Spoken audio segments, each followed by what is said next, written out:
The Hawks lose 6-4 in Calgary. The penalty kill streak is over, but there were some encouraging signs. Join us next for the CHGO Blackhawks postgame show.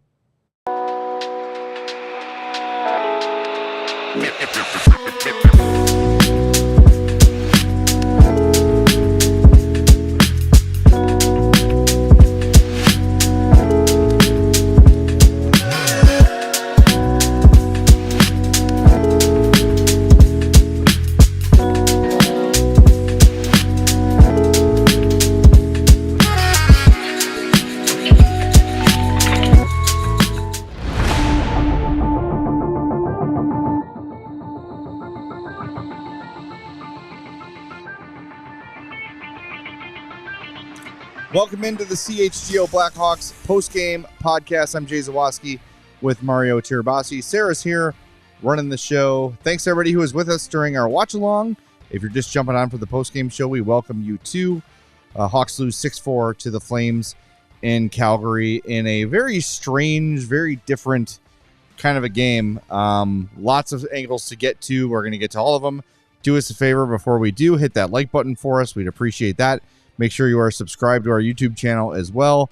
If you're listening on the old podcast, thank you. Make sure you are following or subscribed on your favorite podcast app and leave us a 5-star review on Apple Podcasts or Spotify. We would really, really appreciate that. That goes a long way. So before we get into all the chaos of this game, a couple things we should point out. A couple news and notes. The penalty kill streak is over at 33. Darn. Very impressive. The Hawks went 1 for 3 on the power play. They won the face-off battle in this game for maybe you could probably count on one hand the times they've done that this year. Yeah, for sure. 55%. 3-point night from Connor Bedard, who had a goal and 2 assists. Big. Tyler Bertuzzi, 2 goals and 1 assist. Big. Taylor Hall, 2 assists. And Teuvo Teräväinen with 2 assists gets his 10th point in the last 4 games. Yeah. And, of course, Ilya Mikheyev scores because Teuvo got points. And Mikheyev, that's 4 straight games with a goal. That is 5 goals in 4 games. 4 in a row. So, look, as ugly as this game was for large portions of it, we were talking during the watch along, it kind of felt like the Hawks probably deserved a little better than the scoreboard was showing. Yeah. This felt like a 1-goal loss, and ultimately that's what it was. Yeah, they added an empty netter at the end, but the Hawks had a goal waved off at the end that looked like it got stopped. It was the right call, but it got waved off. It was the right call, but it was close. Yeah. And there was some really questionable officiating in this one. Yeah, the officiating is what I'm more upset with. It was just free shot on young player night. Like Frank Nazar took a hit up high. Connor Bedard took a hit up high from the same player, Martin Pospisil. Jerk. Terrible name, by the way. And then the uncalled cross check to Bedard when he was down from Backlund when it's right in front of the referee at his feet. That one is the most egregious of the night for me, and that's one, like, I get it. They had just scored the 5-on-3 power play goal. You still have a minute 45 of power play time that they're getting. But a penalty is a penalty, right? Correct. Like, a penalty is a penalty. So who cares if they just had a 5-on-3? You took a penalty. Yeah. Like, they should have been able to get a second 5-on-3 at that time. I can't believe that one didn't get called. But ifs and buts. Like, you still were in a situation where you had to come back down from 5-1. Like, that's, even refs aside, that is one where you're just like, that is a hill that this team cannot climb. Well, I think what pisses me off about this, and there's a comment in the... Can you move that screen again, sir? Thank you. Tristan says, I hate trying to say we lost because of refs, but tonight felt like it made such a difference. And I agree with that. Like, for me, the turning point in the game is Nazar gets hit in the face. Blatantly. Dirty hit. No call on Pospisil. Then Ryan Donato comes to the defense of Nazar because Nick Foligno tried to drop the gloves with Pospisil after the Bedard hit, and he wouldn't do it. Right. So Donato says, you know what? F this. You've hit our 2 young star players. We're not taking this anymore. Hawks end up shorthanded after the second dirty hit of the game by the same player. That one, I don't even know how that happened. And that's the power play that ends the penalty kill streak. Right. It is aggravating as hell. And I think we saw the response to that because we were saying that too during the game was, okay, how are they going to respond now? The response from that moment on to me was super encouraging and might actually be the story of the game, because instead of, sinking their heads and saying, oh boy, the penalty kill streak's over and those stinky referees, they have it against us. They said, all right, F this. We're going to try to come back. We're going to rally. They do. They get 3 goals in the third period to make it 5-4. Then with 23 seconds left, Backlund scores the empty netter and the game's over. It's just, Yeah. And of course, like and Connor Bedard had a wide open shot on goal in the first shift of the game. Yeah, 5 seconds into the game. And all these things, it's a butterfly effect. Everything changes the game, so it will never be identically the same. Right. But this feels like a game that the referees cost them. But at the same time, I really think that they're in that locker room right now, overall feeling pretty good about the way the game ended and how they rallied and how they stuck together and how they played for each other. They looked like a tight-knit team today, and it's taken 30-some games to get there, 34. Mm-hmm. Yeah. But the last 3 or 4 games, it started to look that way. Yeah. Sorry, long-winded. No, you're fine. I think that, if you were to look at this game from their perspective, like, the things that they were in control of, the comeback effort, initially getting down in the game as well. Like, Calgary played a high pressure game, like outside of the officiating missed calls, outside of the hits on Bedard and Nazar, like Calgary played a really high pressure game, really fast game, and really took it to the Blackhawks in the first period. And that the 2 goals in quick succession, like, second time I've used that word today. That was tough to come back from. Peter Mrazek made some big saves, but even he at moments in this game looked like it was like, oof, like you could tell he had been out of game action for a while. So, the things that they could control, they still got down from, but they still fought back from them. Yeah. And I think that is something that they can take away from it. The offense was there, as Cass Anderson says here, as what we were saying, is like, it does feel so much better losing 6-4 than 3-1. Like this game, having the pushback, like you like to see that. And at the end of the game there, after the Donato stuff attempt was called off, there was still actual physical pushback, because if the things aren't going to be quelled by the referees, then, because it's hockey, it has to be policed by the players. And I think that's what you were seeing with guys like Donato and Foligno and Bertuzzi, like trying to get after Donato with an F this moment. Like, yeah, I'm going to punch you repeatedly now. Thank you. So I like seeing that from that group. I like seeing the pushback, and you'd like to think eventually this team will get a game where they get some calls that go their way and they can take advantage of. Yeah, definitely. A couple people pointing out, by the way, in the chat, thank you for doing that. Under Anders Sorensen, 8 games, Connor Bedard has 10 points. That's good. A big part.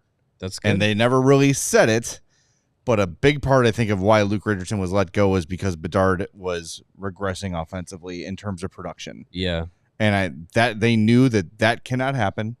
And when we had Petey on a couple shows ago, when we had him on, he's like, everything this organization should be doing for the rest of this year and really beyond is to maximize the value of Connor Bedard. Mm-hmm. And simply by making a coaching change and a system change, that has happened. Even if he didn't get points in this game or whatever it might be, he looks like a different player out there. He is buzzing. He's going into corners. He's winning board battles, standing up for himself a little bit. Like, he looks like he's got a fire lit under his ass. Yeah. And I'm looking forward to speaking to the players when they return from this trip, because it does feel like they are more connected. It does feel like they are tighter knit. Yeah. I think it's undeniable. And I don't want to credit all of this to Sorensen, but I do think, they went through as a group a very big change and a coaching change. And everyone talks about the new coach bounce. It happens for most teams when a coaching change is made. They respond well to start, and then you see how it goes as the weeks and months go on.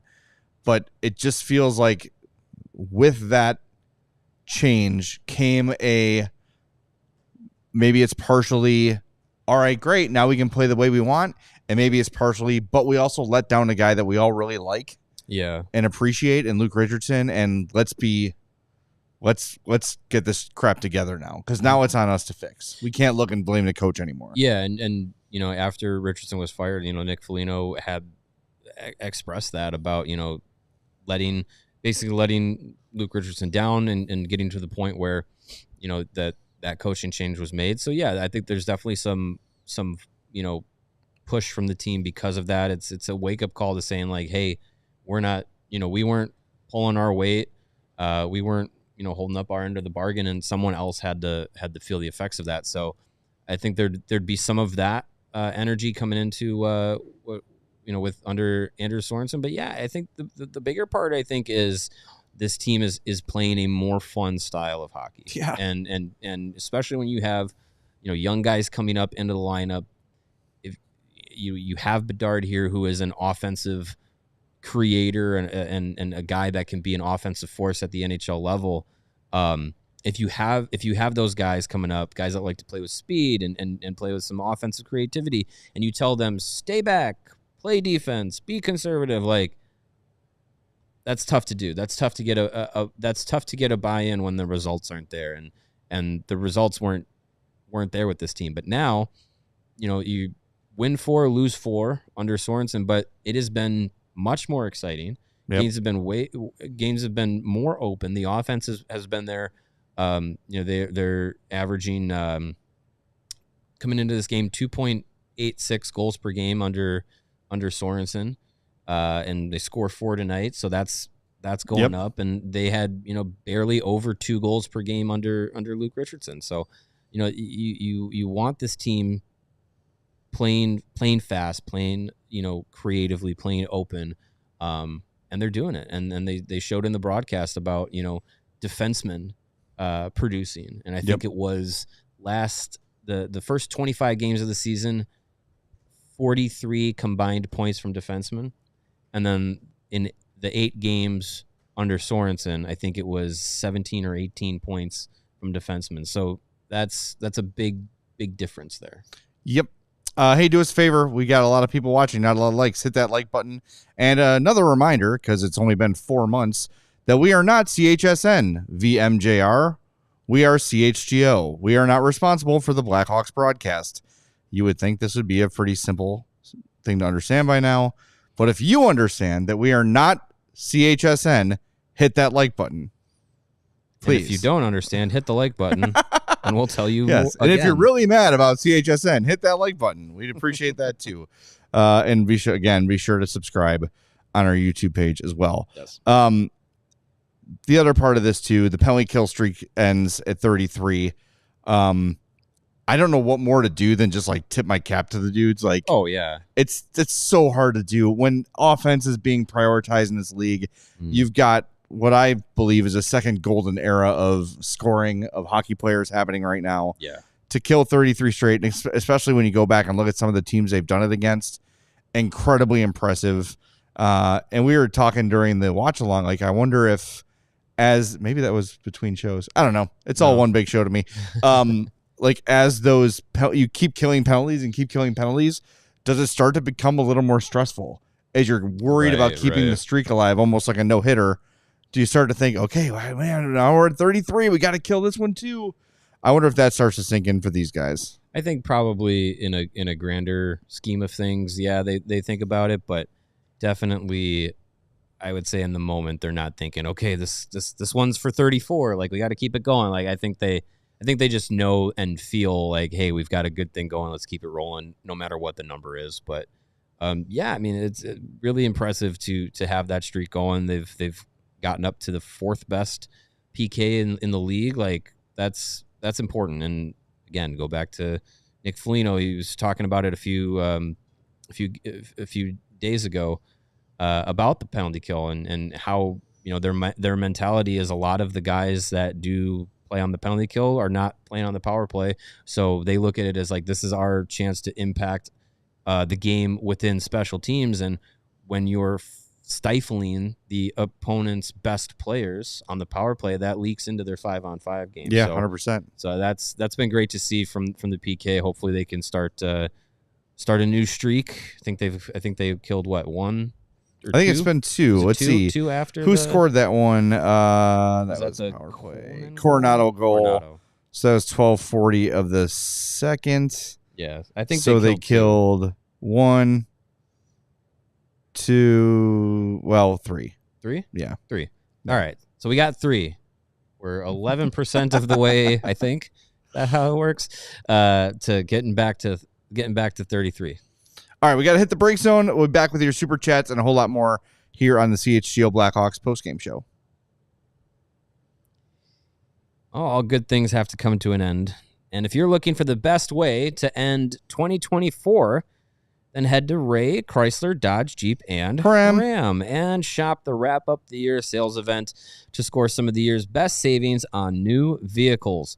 Before the clock turns over to 2025, hurry into Ray, Chrysler, Dodge, Jeep, and Ram to browse their huge inventory of new vehicles. And right now, celebrate the end of 2024 with $24,000 off MSRP on select new vehicles with a dealer discount. That's a lot of money.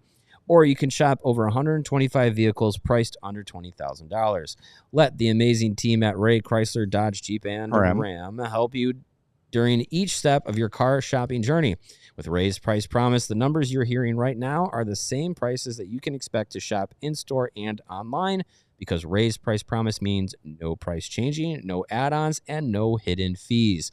Since Ray prioritizes affordability for their customers, hurry into Ray, Chrysler, Dodge, Jeep, and Ram today and shop one of Chicago area's largest inventories, then drive home with more money in your pocket than you'd expect. So, if you're in the market for a new vehicle, then you have to check out the team at Ray, Chrysler, Dodge, Jeep, and Ram, because they are the only team that we recommend. Visit them today on Route 12 in Fox Lake. For more information, visit Ray CDJR in Fox Lake or raycdjr.com, serving the community since 1963. And are you a single lady who's too busy because of your big city, high-stress job? But wait, suddenly, a call from your small-town home. Your father, he fell, and your mom needs help getting ready for the big Christmas bash. And then you head to the town Christmas party, and there's your old crush from high school. But guess what? Now he's got a beard, and he's ripped, and he owns a tree farm. Do you return to your big city, high-salary life, or do you settle down back home with the rugged woodsman? These are the decisions we all have to make. We all have to make these during the holiday season, and they can really stress you out. So if you're feeling stressed, make the choice to choose chill. And when you do, choose Coors Light. It's mountain cold refreshment after all. See how blue these damn mountains are? That is blue. Blue. Those are some blue-ass mountains. I know. That means my Coors Light is as cold as the Rockies. It'll be the same way on your bottles or cans. So when you choose chill, choose Coors Light. Get Coors Light delivered straight to your door now with Instacart by going to CoorsLight.com/CHGO Hockey. Celebrate responsibly. Coors Brewing Company, Golden, Colorado. And now we are going to get to your super chats. We'd like to remind you folks, well, keep your questions within the boundaries of good taste. Yeah, please do. Cass with a $5 super chat says, $50 super chat. Cass. From Cass Anderson. Thank you, Cass. I'm sure there's a corresponding Cass chat that we can check out here. Here, I'll read everything he said. So much better losing 6-4 than 3-1. We mentioned that one. And Bertuzzi, Bedard, and Hall is a different line with Anders than it was with Luke. Yeah, that's a story. With Luke. I don't think the three of them were together with Luke. No. So now they are. This happened pretty quickly into the game. Those three put together and dividends right away. They connected on the first goal. That was a really nice chip out by Bertuzzi, and Hall makes a great play on the 2-on-1. Bedard finishes off. Like, I feel like I don't remember seeing them paired up before that. Like, so that might have been the first shift or two that they actually worked together. It paid off. And then they had some connections on the power play between Bedard and Bertuzzi as well. Like, it worked. It worked tonight. So that was good. I wonder if that is just a one game adjustment, or if it rolls over into Monday's game. We'll have to see. But then, then it kind of the lines kind of from there got shifty a little bit. I mean, we saw Foligno with Dickinson and Mikheyev a few times where it was normally Teräväinen, or we saw, Nazar getting put with, I think, Reichel and Maroon for a few games. Joey Anderson had a lot of shifts off tonight. So things kind of got jumbled up from there in the game. But I wonder if they go back on Monday to this lineup again for the forwards group, or if they keep Bedard with Hall and Bertuzzi because it worked tonight. But that'll be interesting to see how it plays forward. I mean, it worked. I'm not gonna be mad if they go back to it again. And the lineup that they came into with tonight was part of the reason. It was part of that 3-game win streak. So it's also you don't have a strong case against not changing things up. So either way, I'd be okay with it. But I think if you want to roll with the hot hand, keep it going. For the record, coming into today's game, actually, was this game 34? This was game 34. Okay, so this does include tonight. Bedard and Bertuzzi at 5-on-5 have been on the ice together for 65-20. They have a 57.14 possession advantage together. That's 72 shots for, 54 against. Shot attempts, I'm sorry. Shots for 30, 20 against. 5 goals for, 4 against. Expected goals 2.68 to 2.08 expected against. This is a good combo. These guys have had success together. Of course, today skews those numbers a little bit. But when you look at those two together, it's pretty impressive. I can actually add Taylor all this, by the way, courtesy of Natural Stat Trick. Nice. Always fun to play with these little toys. Bedard, Bertuzzi, and Hall together, 48-13 this season. Oh, wow. For whatever reason, does not include tonight's game. I don't know why. It has 33 games. 59 shot attempts for, 40 against. Expected goals with them together. Where did it go? There we go. 2.12 expected goals with them together. 1.6 expected against. So that's a 56.96 expected goals for percentage. Yeah. Scoring chances for 26-18. 9-7 high danger chances for and against. So that's a combo that's worked in limited time. I don't know. I'm good with sticking with stuff for a few games. And people want to move Teuvo up. No. Teuvo and Mikheyev are working. Keep them together. Yeah. And I saw someone earlier too, and we've been saying this a little bit as well, put Reichel up on a higher line. And I generally agree with that. But the fact that Bedard's getting double shifted and playing a lot of shifts with Reichel and Maroon, I like that. I think that's a really good idea from Sorensen to say, I'm going to put my best player on the ice more. Mm-hmm. And also give Lucas Reichel someone with some offensive ability to play with and see what he can do. I thought Reichel, even though it didn't end up on the score sheet, didn't really, it's a lot of really not a bunch on there for him, but just was a very engaged player today. Getting the puck in deep, chasing it down, winning the puck in the corners. I can't remember who he set up for a nice scoring chance, but chased down a puck. Joey Anderson. It was Joey Anderson. Yeah. Thank you. That's why it was a chance and not a goal. But a really nice play for Reichel. So, yeah, I mean, look, he was playing with some jump. You can't just constantly mess and, hey, this guy looks good. Now promote him. No, if they look good, keep them where they are because it's working.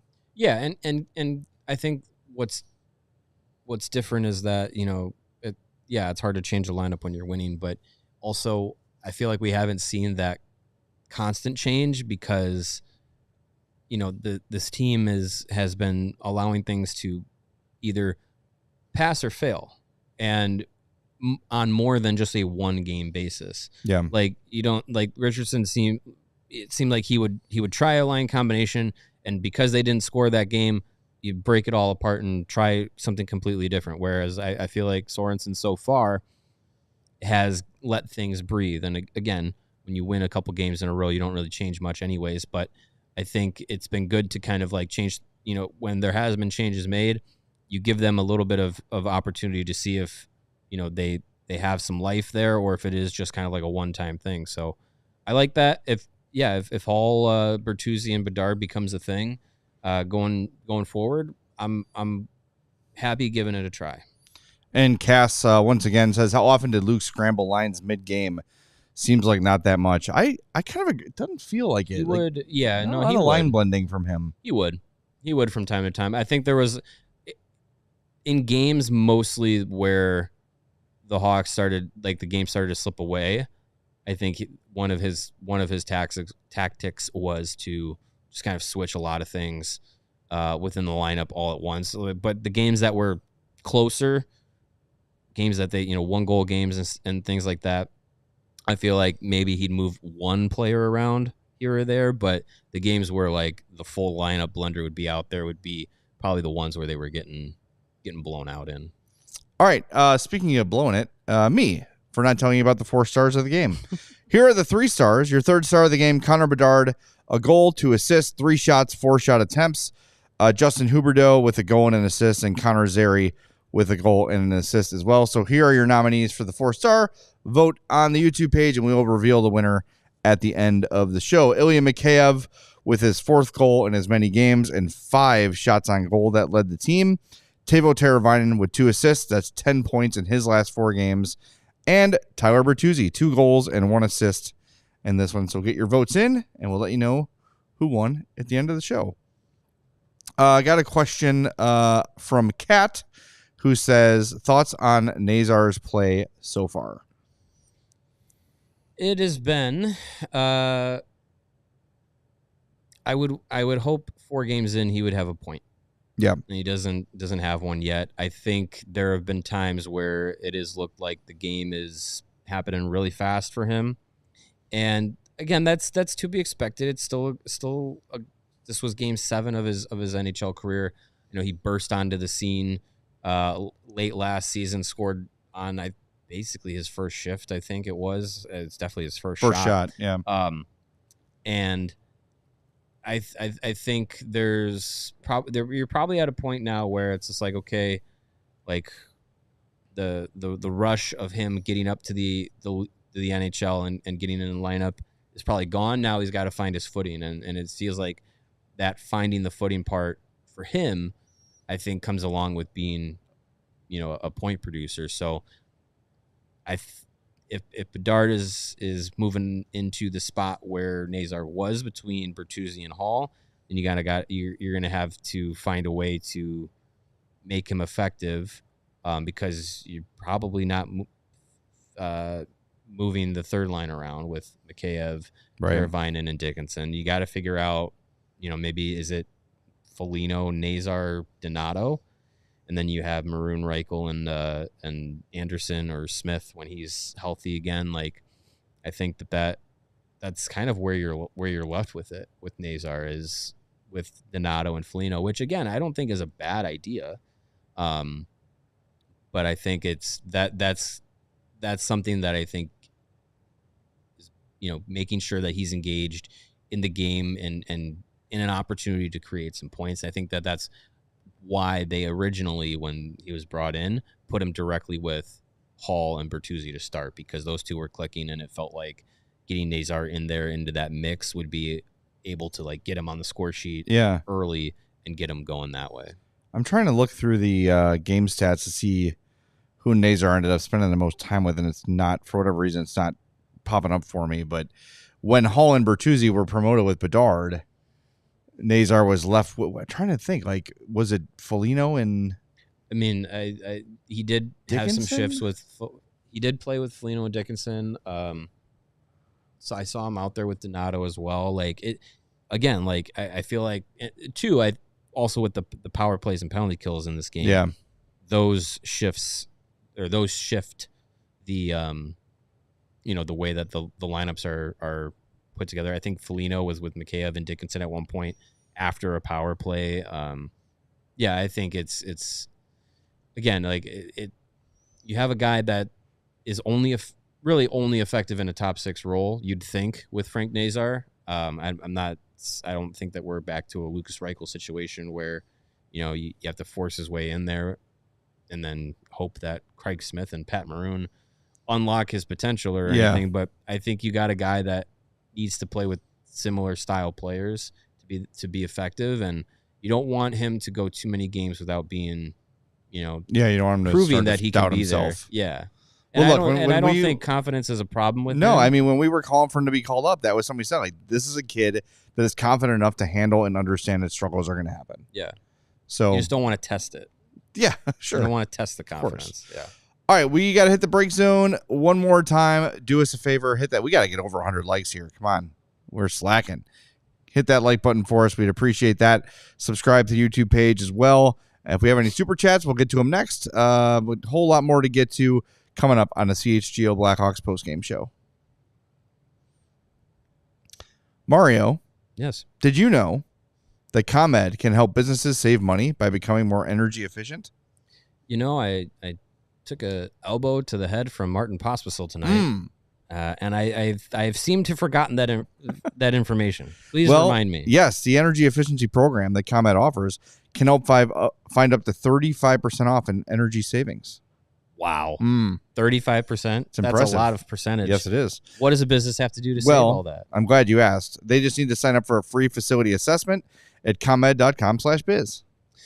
That seems very simple. Why aren't more businesses doing that? They perhaps forgot the website.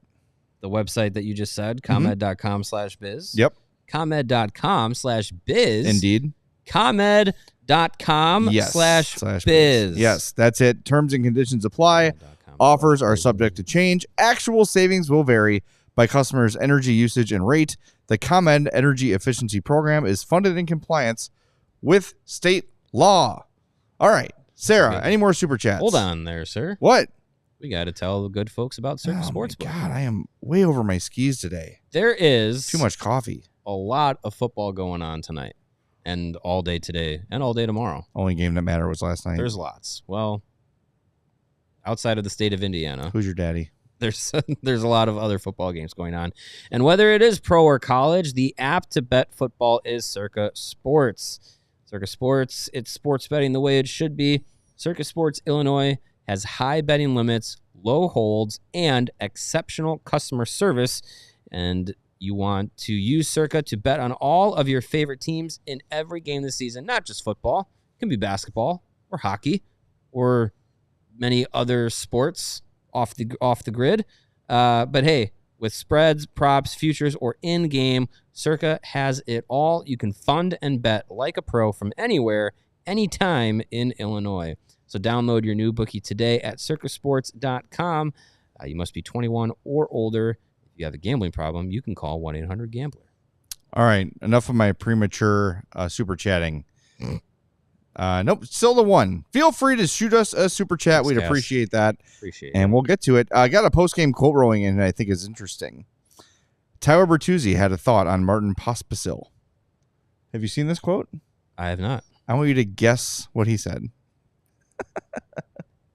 I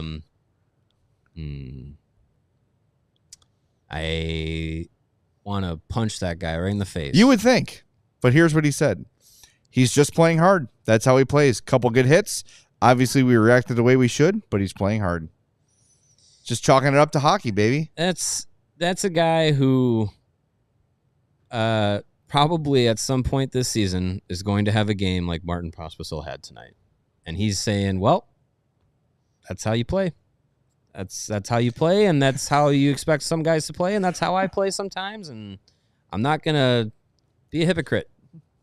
Also, please don't find me for that slash on Jonathan Huberdeau. Yeah, also, I swear, I was just trying to get get that shoelace. There was a bug that landed on his shin, and he was trying to help. Ice. Yeah. I mean, come on. Yeah, I mean, Bertuzzi clearly is a guy that will stick up for his teammates. He's clearly a guy that's going to jump into scrums and cause them. So yeah, I'm not reading into that and saying that he's defending Martin Pospisil because he's trying to say it was clean or anything. I think he's probably covering for I play the way that I play that way too. So if I had done the same thing, I would have gotten the same response from Calgary trying to rip my head off tonight. Yeah. And that's just the way that some guys play and try and be effective. Do you think there will be any no finer suspension for that hit on Bedard? No. It's the NHL. That elbow came up, man. I didn't. I know. I'm trying to take the jerseys off. And there was no penalty called on the play. Like I'm sure. I'll be shocked if the NHL does anything supplementary from that. Probably not. It's frustrating. That one, and we were saying it during the watch party, like that hit on Bedard, I can see how the officials missed that one because it's happening in traffic, the puck's moving, there's a lot of players in the small confined space. But looking back on that over and over again, boy, that was an ugly hit. Well, and it just compounds upon that hit, the Nazar hit, the cross check to Bedard. There was at least 2 trippings that you're just like, you just toss your hands up, and you're left dumbfounded. And yeah, there were a few calls too that maybe the Blackhawks got away with, but it just felt like, especially the hits up high on Bedard and Nazar, it just kind of put it over that top of like, those shouldn't be missed. And the fact that that and you mentioned it, like the fact that the refs weren't policing it, so the players went out to police it themselves, and then the guy who goes to stand up for his teammate and then gets double jumped, he goes to the box, and Calgary gets the penalty or the power play off of it and scores. Like, I mean, a lesser man like myself would have been, irate with the officials. It didn't seem like Sorensen is the kind of guy to do that, but I can't imagine keeping your cool in that situation. I don't know. I thought it was ugly. I thought the whole game was ugly, but again, those are going to happen, and you're right. Like, the league typically does not go back and review things that weren't penalties, but I don't know. That one pissed me off. And so Chris T in the chat said he was disappointed in Foligno's leadership tonight. Foligno was the first guy trying to fight Pospisil as soon as they got an opportunity to do it. One of the next draws after that, they lined up. I think it was after the second goal. He lined up next to him, and he was like trying to goad him into the fight. And whether it's probably twofold. It's probably trying to answer for Bedard, and also like, okay, we just gave up 2 goals in 20 seconds. Like, I need to do something here to try and swing momentum, and dropping the gloves is the way that. I also don't know if, like, I don't know if I need Nick Foligno, who, if you don't know, has as many points as yours, Patrick Kane. Nice. I don't know if I need him in the penalty box for 5 minutes. I don't know. I know that he will be the guy. He gets the most ice time of the guys willing to fight, but I don't want to lose him on a penalty kill. I don't want to lose. I think he's very valuable to this team when he's on the ice. I would like to see Pat Maroon do something about it. Yeah. Well, Maroon's on the ice less often than Nick Foligno is, so sometimes it doesn't line up that way. I saw on the broadcast, you could point out Maroon from the beard and the hair. I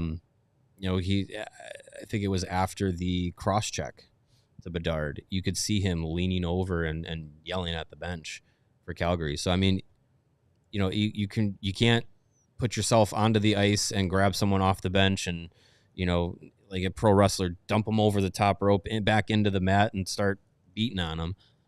You'll go to jail for that. But Foligno's a guy that's in that leadership role. He's a guy that's willing to fight. He's a guy that preaches about making sure the team is together. And I'm fine with him going out and trying to take care of that in that situation, because that's a way for him to be effective. And he is very effective on the penalty kill, but at that point in the game, trying to swing things that way, I think that's more valuable for him at that point. Pat in the chat says, is it Boisvert who has boxing experience? Maybe one day he'll be our Probert who plays on top lines and destroys clowns that mess with our stars. Yes. That would be nice. Sasha Boisvert. His dad owns a boxing gym up in Montreal area, I believe it is. And so he's grown up boxing and stuff. Yeah, I mean, that's something that I think as the future gets closer and as we see some of these guys come up, that'll be something interesting to see when, some of these young guys get to the professional ranks and stuff, and see, like, Kyle Davidson put a lot of emphasis on speed and tenacity and skill and in some of those top picks. But then you got some guys in there as well that, can be tough. You got you drafted some big guys. And And Boisvert's a guy that seems like he could get up to the NHL level, play maybe a top 6 or middle 6 center role, be a secondary scorer, and also be someone who's going to be physical, stand up for teammates, and play that way, which would be awesome. Having a guy like Bob Probert would be wonderful, because for those who don't remember Bob Probert, who is the most feared enforcer of all time, he was also an all-star and a very good player. Yeah. Just to recap some of his career numbers. In 1987-88, Bob Probert had 62 points and 398 penalty minutes. That's insane. I mean, 62 points in 74 games. He spent probably what is that? It's like a quarter. Do the math for me. Like a quarter of the season in the penalty box. Right. I mean, and obviously that's a career high for him. Right. But he went on to have 44 points, 43 points, 40 points his first year with the Hawks. But that 398 is a career high in penalty minutes. That's crazy. 315, 276, 292, 275, 237, 326 in his second year with the Hawks. God. So 390, what was it? 394? 398. 398. So that's almost 400 minutes. So that's if he played 74 games. That's 4.8 minutes per game in the penalty box. Yeah. So that's basically a major penalty per game. If he's playing 15 minutes a night, that's just over 1,000 total minutes, I think. Mm-hmm. Over 74 games. So yeah, that's you're kind of flirting with 40% of the season. Yeah, being played or being in the penalty box. That's crazy. He was a way better player than hockey remembers him as being. Speaking of that, Seth Jones was back. Let's talk about him in a second. We got a super chat from Jedi Coach. $2 says, on the bright side, my CHGO JR shirt came today. I don't know what you mean. I think you're talking about HOF number 27. That shirt. Yeah, 27C. Yeah, that's perfect timing. Yeah, you can get your someone who wore 27 was honored Thursday night. That's right. It was fun. You can get yours at ALLCHGO. Actually, no, it's store.allcitynetwork.com. Yep. But if you're a diehard, you would save 20% on that shirt. Or if you want to become a diehard, you can at allchgo.com, and then you'll get that shirt or whatever shirt you want for free. So do it. allchgo.com, 20% off all of our merch, all of our events, all of our takeovers, all of our tailgates, everything. Access to all of our great written content. Rebuild report came out this week. Yep. We've got the Hawks recap coming in the morning. Game previews every game day. Blackhawks beat. Which one you said? I said rebuild report. I talked a little bit about Boisvert. Yes, you did. So there you go. So jump on that. allchgo.com. Become a diehard today. All right, Seth Jones returns for the first time in a while. His numbers today, even. 26-42 of ice time, 4 shot attempts, block shot, and 2 takeaways. Didn't notice him a ton in this game, good or bad, but I know he was on the ice for... He was on the ice for the shorthanded goal, I believe. 3. He was on the ice for 3 Hawks goals is what I'm seeing here. 3 Hawks goals? Yeah. Well, yeah, they scored on the power play, I think, that he was on. The Bertuzzi one that made it 5-4. Yep. Or no, that was the empty net. I think he was on for that. But he was also on for the power play. But he was also on for the shorthanded, the game's opening goal. Right. Puck, I think he kind of stumbled, lost the puck. Yeah, Yeah, I mean, he got a lot of minutes in his first game back after being out for a full month, and was kind of tossed right into it and put on the power play again. And I was surprised that it was him and Korchinski, because Vlasic was being pretty effective on the power play. I think Vlasic towards the end of the game got back onto some power play minutes. But I mean, first game back for Jones. Yeah, I don't think he was necessarily bad. The shorthanded goal, yeah, you'd like to not see that play, but it happens sometimes, and especially when he's normally very good at that aspect of the game of keeping pucks in the zone on the power play and keeping possession going. Kind of uncharacteristic for him to kind of fumble one of those opportunities, but there was a lot of people were like, why is he coming back in the lineup? He should be scratched, because this team, he is objectively one of your best defensemen on the team. And as much as Louis Crevier was playing well in the opportunity he was getting in, your team is better having Seth Jones in than having him on the sidelines. And I know there's a lot of hate thrown at Seth Jones and a lot of he sucks by non-ball knowers. And I'm kind of over that conversation because it's just you've dug your heels in to saying that Seth Jones sucks because he came to the Blackhawks at a awkward time in an overpayment in a trade that you probably didn't need to make. Right. But he's here and he has gotten better in every season that he's been here. And now he's playing in a new system that wants defensemen to be more active, wants them to, play a style that bodes well for more offense. That fits his game. He is a guy that is most effective playing in the offensive zone. And he's a guy that I think as he gets some more time, some more practice time, and some more game time under Anders Sorensen, I think we're going to see his game open up a little bit. That would be best case scenario. Yeah, I think so too. And I mean, look, you haven't played in a month, and then you're back on it in a brand new system that he's probably played before, but figuring it out. He also wasn't back with Alex Vlasic, right, where he spent most of the time. So I think that easing in and 26-42 is not easing him in by any means, but he will look better as he becomes more comfortable and feeling better. So I don't know. I you said it. Like, people are just dug in. They're just dug in that Seth Jones sucks, and they're not gonna change from that opinion. So okay, fine. I'm just so tired of it. Right. Like, he's here. He's going to be here. He's overpaid $2.5 or $1.5 million by a GM that is no longer employed here. So we're just gonna bag on him until the contract's over. It's stupid. If you think Seth Jones is a bad player, you don't know about hockey. I'm sorry. There's by no measurable metric is Seth Jones a bad hockey player. Oh, he's a top 4 on 32 NHL teams. Yeah. I don't know. And I think, it's okay to change your mind on stuff. It really is. Yeah. You can hate the signing and the trade and not hate the player. This was a battle I fought all the time about Alexei Zhamnov. It's not his fault he was traded for Jeremy Roenick, but he came here and was pretty good. Was he as good as Jeremy Roenick? No, but everyone hated him because he was not Jeremy Roenick. Right. And everyone hates Seth Jones because he makes 9.5 instead of 8.5 or 8. Okay. It's just such a dumb thing to waste your time on. He's not going anywhere.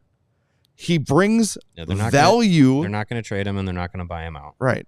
AJ says the problem is he's a $6 million player making 9.5. The Hawks have $6 million in cap space. They're not up against the cap. It is not preventing them from doing anything right now. The cap's about to go up. As we said on the watch along, the return on investment at $9.5 million is not so drastically terrible. Like, it's not this. He's not caved in. He's not ineffective in any situation. He's not a constant, detriment to the team. It's just not. And there's guys that, make the same amount of money. Like Darnell Nurse is, as we said on the watch along, is a guy that is in the same situation, but he's actually not giving you anywhere near $7 million.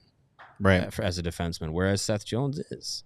So, yeah, your team is better with Seth Jones in the defensive group.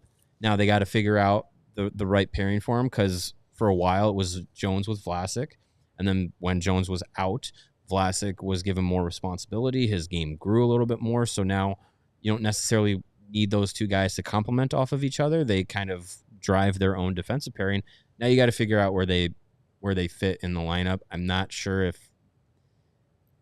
I don't know. That's going to be something for Sorensen and the coaching staff to kind of figure out. Because, I mean, you could load them up together, but I think you might stifle one or the other in that responsibility. And you keep Allen and Murphy together. They've been okay. They've been okay together as a pairing. Or you keep it split up the way that it was today with Allen and Jones, Vlasic and Murphy. I'm not sure that's. I don't know. I wasn't a big fan of that as the lineup today. So we'll see where it goes from here. Yeah. AJ followed up and said, when Rinzel and Levshinov are your number 1 and your number 2, are you going to pay $9.5 million for Seth Jones to be your third defenseman? Let's let that happen first. Right. If Artem Levshinov and Sam Rinzel are unquestionably your first and best second defenseman, that means your second pair is Alex Vlasic and Seth Jones. You're talking about Stanley effing Cups at that point. Nicholas Chalmerson was your third or fourth defenseman for a long time, and that was okay. Yeah. That worked out pretty good because you had 2 freaking franchise legends at the top. By the time Sam Rinzel and Artem Levshinov are established NHL players, Seth Jones may or may not even be on the team. That's 5 years from now. Yes. That would make Levshinov 24 and Rinzel 25. I also just don't understand, like, what do people want? So Kyle Davidson just waive him, buy him out, eat the contract? Like, that's what people were. What is the point of that? They're a better team with him. To get rid of him so people can move on to the next thing to complain about.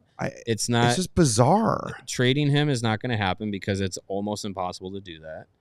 And buying him out benefits you in no way other than the roster spot, but you don't have someone who's going to step into the lineup to play up to the level of Seth Jones at this point. And you buy him out, you open up the roster spot, wonderful. Now Kevin Korchinski can play here for the rest of the season, or Wyatt Kaiser can come up and play for the rest of the season. But as we talked about on the watch along, you buy him out, you're paying him for 10 years instead of 5. And those last 5 years from 2030 to 2035, which those years don't exist, you're paying him over $1 million, which could be, if the rebuild and all these guys go down their development path the way that everyone is hoping and expecting, you're talking by 2030, this should be a team full of all these guys that they've drafted, plus other trades and free agents that try and improve the team.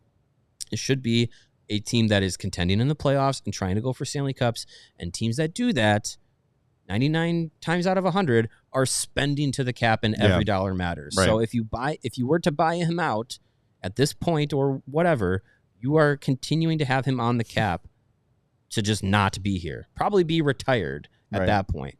So yeah, Seth Jones is here until 2030, and if they're going to be able to maneuver with him on the team, and I would say there's a better than not chance that he's still beneficial to being on the team by the time the contract ends than not. Deadhawk says people hate Seth Jones but want Patrick Kane and his 14 points at 6.65 AAV. Well, that's what we're talking about. That's the narrative thing. Is Patrick Kane can do no wrong. He is a legend, should be here until the day he passes away. He'll die of natural causes on the ice because he won 3 Stanley Cups 10 years ago. That's the narrative we're talking about. Is Patrick Kane is awesome until infinity, and Seth Jones sucks until infinity, and you cannot change anyone's mind in any way, shape, or form. It's okay to manipulate your opinion on things as new information comes to light. And for people saying like, oh, they got too many young defensemen, he's going to keep people out of the lineup. Should the Hawks have not drafted good young defensemen because Seth Jones was here? Right. No, you figure it out. And if Seth Jones is truly like holding somebody back, then you've done a kick-ass job drafting defensemen. I'm sorry. Cyclone is in here. I've never seen him before. Welcome to the show. Hit that like button and subscribe. But he says, Vlasic, Allen, and Crevier can replace Jones in the aggregate. I doubt it would happen, but it's an interesting option. So listen to that. 3 players can do the job of one guy. So doesn't that mean that one guy has a lot of value? Yeah, he had another comment up higher a little bit too, Sarah. I don't know. He says his cap point at this point doesn't matter. There should be a discussion about who plays in games, especially when Martinez is back. Vlasic, Murphy, Martinez, Crevier, Brody, and Allen should be an option. So you're saying to scratch Seth Jones in favor of Martinez, Crevier, Brody. Like, what are we talking about here? And I hate paying this too much attention, but it's every show. And there is a 30% of Blackhawks people identify as Hawks fans have this opinion about Seth Jones. It is absurd. It's absurd. Yeah. Anyway, Peter Mrazek was back too. He sure was. Here's. I just want to put a cap on this one from our friend Ben Pope. Put this stat out here. Since 2022-2023, so the past 2 full seasons and change, entering today, the Blackhawks have been outscored 135-102 with Seth Jones on the ice during 5-on-5 play. That's a 43% goal share. They've been outscored 345-206 without him on the ice at 5-on-5, a 37.4% goal ratio. As Ben says, the arguments that Blackhawks are better without Seth Jones don't hold up. Again, it's the individual statistics on Jones and the team statistics on him, or the team statistics that surround them playing with and without him, are supportive enough to say the team is better with him on the ice, with him in the lineup. And if you want to, I don't know. I don't know what else to argue at this point. So if you don't want Seth Jones to be on this team, you want to trade him, you want to buy him out, that's fine. That's your opinion. I'm kind of done caring about it because he's here. The team is objectively better when he plays, and that's it. I kind of want to like just be done. I don't understand the idea of being a fan of a team and torturing yourself because a guy is pretty good instead of great. Yeah. Or great instead of awesome, or however you want, or good instead of great, however you want to say it. Yeah. Like, this is what you're going to gnash your teeth about 82 times a year, is that Seth Jones isn't quite Victor Hedman. Okay. Yeah. Like, if that's the life you want to live as a Hawks fan, cool. That's fine. It's just weird. Yeah. All right. What'd you think of Mrazek's return? I mean, he had some really good moments. The stick save in the first was awesome. But there were a few moments where he was a little scrambly, and I think that just comes with, being away from the ice for a little while, and first game back after injury and sickness. Like, it's not going to be great all the time, but I think he had some big saves early in the game to keep the Blackhawks in it. So it's tough to see, it's tough to see 5 hung on him, but some good, some bad. I think he'll bounce back. I don't have any really worries about him just off of this one game, but I'm imagining Soderboom will get the start on Monday. Yeah, and speaking of that, again, don't know if we mentioned this on the actual show or the watch along, but Crevier should be back on Monday. Darren Pang pretty much said that. Yeah. In the pregame show. So I'm not sure what inside info he has, but that seems to be the plan, is that Louis Crevier will return to the lineup. I know everybody wants TJ Brody to sit. It's probably going to be Seth Jones. It's just throw gasoline on it. Just pour gasoline all over it. Yeah. No, I'm going to be interested to see who's coming out of the lineup. It might be, it might be Brody, might be Murphy. He's a right shot, so we'll have to see. All right, one more thought, because Pat is commenting, and I like Pat. He's in here a lot. He says, Jones is staying. We know he doesn't have to be on the top pairing. He wasn't today. And the reason he had a ice time advantage over Alex Vlasic was simply because of power play time. And I do think that will eventually shift. Kevin Korchinski's not going to be on the power play the rest of the season. He might not be in Chicago the rest of the season. Right. So I think Vlasic will get back to that spot. Or Jones goes to power play 2, and they put Vlasic back on power play 1. Who knows? We'll see. Yep. Don't mind it at all. All right. We're going to wrap things up. CHGO Bulls are coming on post-game. You got pregame too, fellas? No pregame. Post-game show. So don't miss that as soon as the Bulls game wraps up. But we want to give you one final reminder. A, to smash that like button. B, to hit that subscribe button. C, to follow us on your favorite podcast app. And D, leave us a 5-star review on Apple Podcasts or Spotify. And E, become a diehard at allchgo.com. We'd appreciate that. You'll save 20% on all of our awesome merch, all of our events, all of our takeovers, all of our watch parties. Watch parties are free. All that stuff you're going to save on, and you're going to get a free CHGO shirt or CHGO hat upon sign up. And it's the one of your choice, not just some random one thrown out of a, pulled out of a hat. You get whichever one you want from store.allcitynetwork.com. So we would appreciate your support in that regard. And if you don't have money for a Die Hard membership, that's cool. Those likes and subscribes, they go a long way. Share our videos, like our tweets, all that stuff. It all helps. It all adds up. We would appreciate your support in that regard very, very much. All right, we are off tomorrow. Yes? What? Sorry. Oh, God. See, look at me.